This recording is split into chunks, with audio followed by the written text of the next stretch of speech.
Hey guys, how are you? This is Dave here. There's been something on my mind that I've been really wanting to share with all of you for a long time, and that is what I consider to be the best EDC pens ever made, bar none, in my opinion. Now, you've probably seen a lot of videos with these pens already, and this is the extent of my collection. This or these are the what used to be known as urban survival gear, then turned into smooth precision pens. Now, smooth precision pens started, I don't have the exact details in front of me, so please forgive me. Kelvin Verrett started the company back between 7 to 10 years ago, and it really blew up as a company for great reason. I remember before he closed down his Instagram account, when he closed the company, he actually said he had, I think, 10,000 regular subscribers or customers every month. So he was doing a great service for his company and, in my opinion, for the EDC world. And I just wanted to share what I believe to be, like I said, some of the best pens on the market, which unfortunately will not be made ever again unless somebody else steps up that is able to produce such high quality products that he had.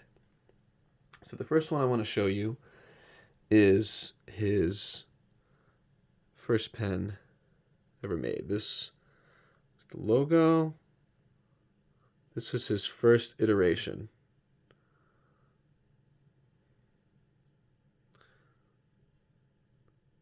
I can actually show you.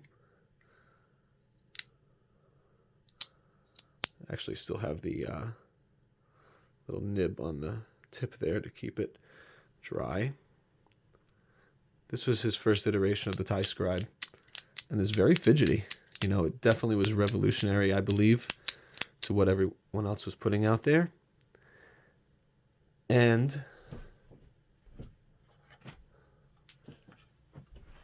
this is the box it used to come in. Urban survival gear, nothing fancy, but what was really neat was this little case that it had as well. Opened it up. Has some directions, thing you should look forward to, a spacer. It was just very well done for what it was. Very much enjoyed it. Then, if I remember right, he moved up to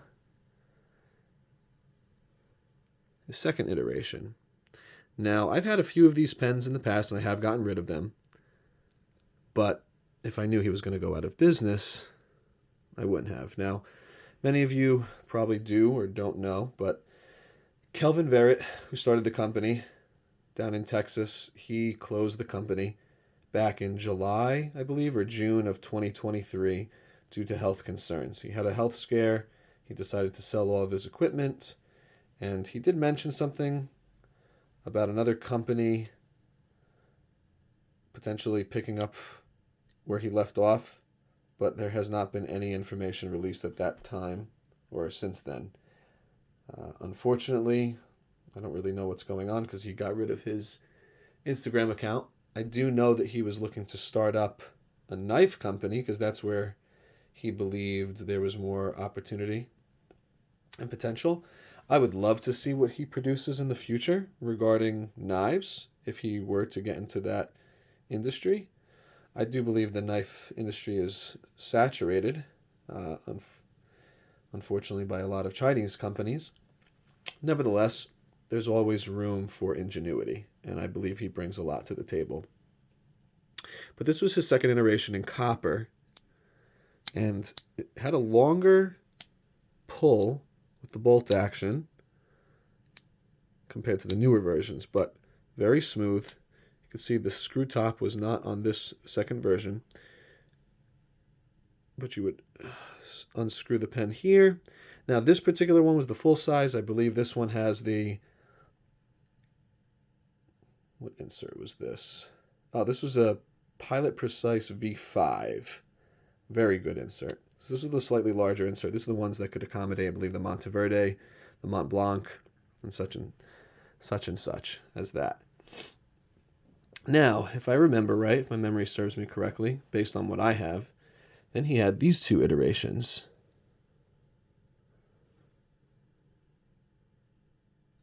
One was polished, one stonewashed. This was like based on the TiScribe Go iteration.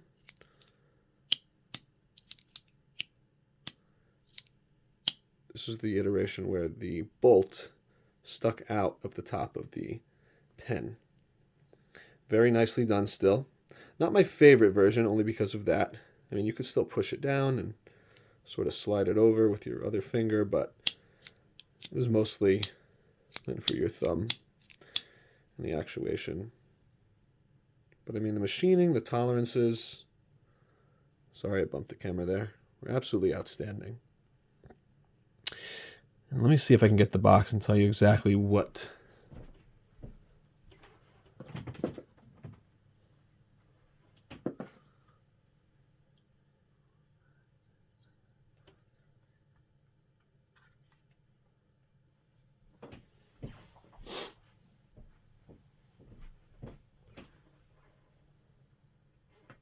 Okay, I apologize. I can't remember the exact version of these, but it was a very nice design.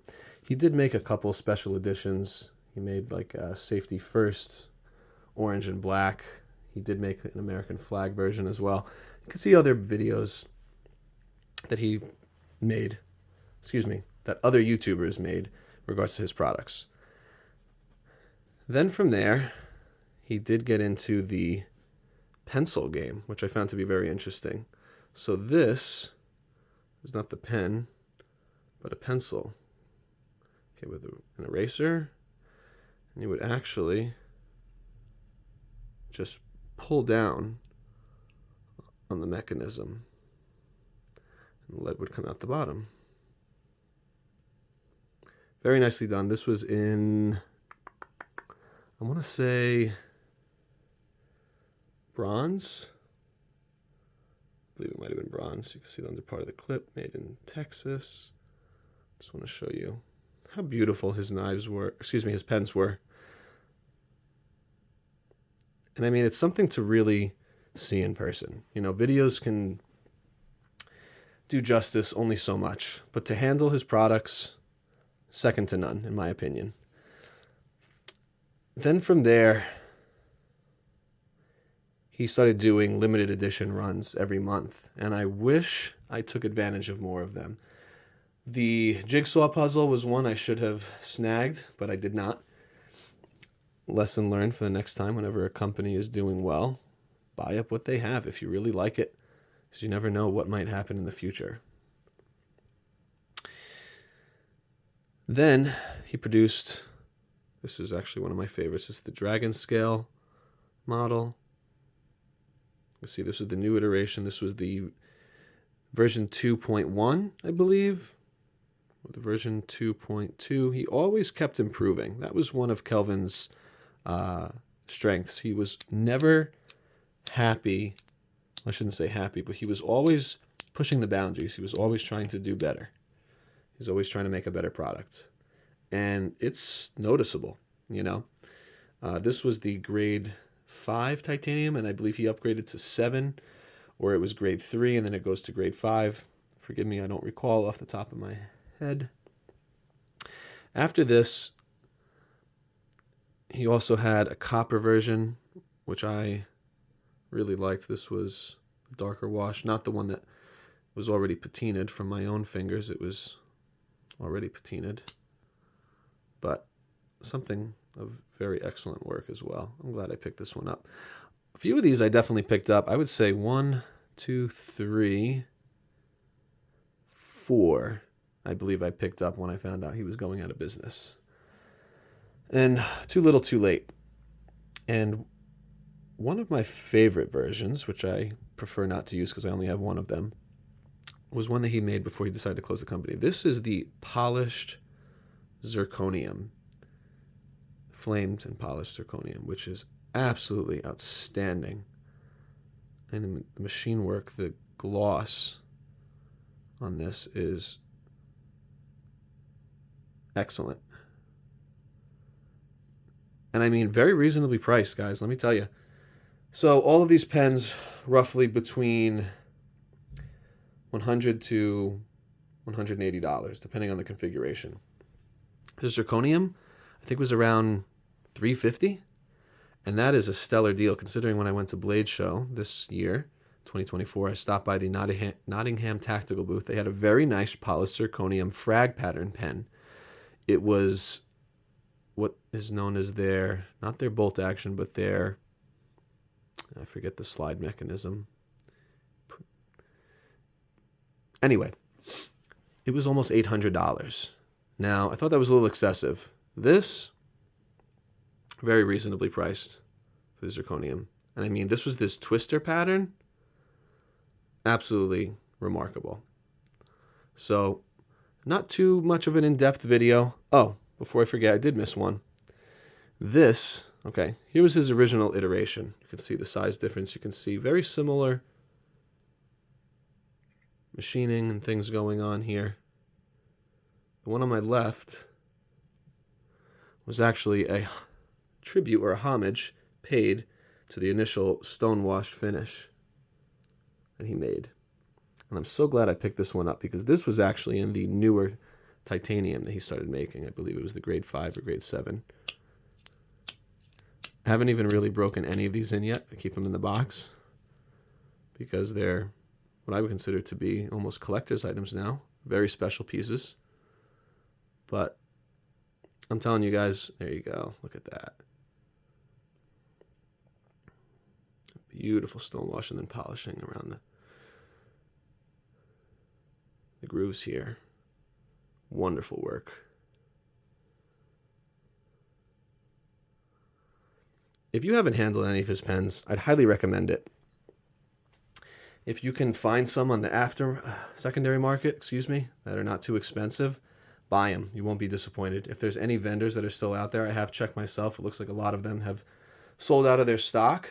But if you can find something for a reasonable price, even buying something aftermarket through a friend who might have an extra, buy them. You won't be disappointed. The action, the quality, the fact that the pocket clip and the mechanism are one piece. That way you don't have to worry about holding the pen and the pocket clip poking you compared to the bolt action being separate or vice versa. I mean, his pens are streamlined, they're beautiful, and you can even see, let me see if I can show you a difference. So even the thicknesses on these became much slimmer. He started making them, if I can show you that really. He started making them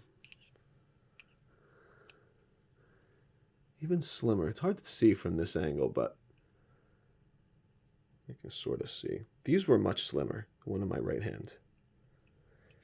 He just really was always looking to improve upon his work. And he did so with a lot of success.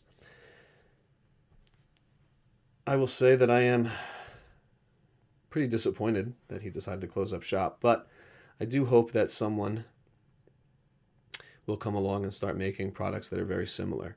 Now, if you did watch my Blade Show acquisitions video, you will see that the Arnaud Bernard brothers started making pens very similar to his. I was very ecstatic, and I'm excited to see what they're going to do with that. So I would check them out as well. And thank you guys for watching.